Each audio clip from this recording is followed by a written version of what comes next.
So I've talked with everybody else here today, and they've all told me the story of pawn sacrifice in their own words. Let's hear it from you. I think the story of pawn sacrifice is many different things. I think it is the story of a sacrifice. I think it's someone who decided to choose chess rather than sanity. And I think that he pursued it to its ultimate level because he wanted something. He wanted to be world champion. And I think after that he disintegrated. So I think it was a soldier going to fight a battle and sacrificing himself in a sense. And I think that in a real sense, it's not even an abstract.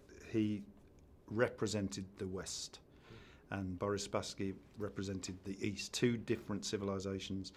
In 1972, at the height of the Cold War, they sit down at a table and they do battle in the oldest form possible, which is chess. And he was the underdog and he won. So it's a gift in terms of storytelling. But for me, it's both of those stories combined in one man. It's his individual sacrifice, but it's also how two civilizations clashed. Walk us how this project came to be. Like, how did we go from point A to now sitting here? It's been quite a long process, but it was. I was approached by Toby and his team to write the story of Bobby Fischer. So I was a kid when this all happened in '72, and I remembered how amazing it was that chess was the headline news, the first item on the news when Bobby was playing Boris. And so I'm a bad chess player, but I'm always intrigued by it. And so I did some research, and the more I looked into it, the more amazing the story became. And then it was just a question of, you have to choose what you're going to leave out, really, is the big thing. Because, this life that he had was so epic in a sense, that it's a question of finding the stepping stones to get you to the destination. Sure.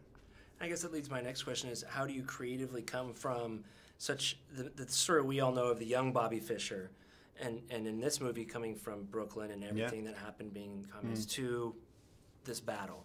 How do you approach that? And I think the only way I can think of doing it is to stay with the character. In other words, get the character to where you want him to be, and then just stay behind his eyes wherever you can, and see it through his eyes, so that something at least is not changing. And even as a kid, he was the way he was, and he remained quite childlike all the way through his life. And you just stay with him and see why he thinks certain things, see why he's afraid of certain things. You forgive his arrogance because you know why he's arrogant. I think it's really important to see him as a kid, because that really helps to not justify, but to explain why he behaves in a particular way.